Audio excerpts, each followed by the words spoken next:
Поезд. Исторический момент. 26 декабря. Тихих улиц, садов и парков, до снегу песни хоть раз пройдись.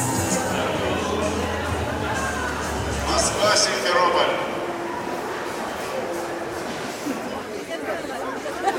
Был оттуда. Вот дом Симферополь. Билет на этот поезд подарил сын. У меня был 25 день рождения. Мне подарил.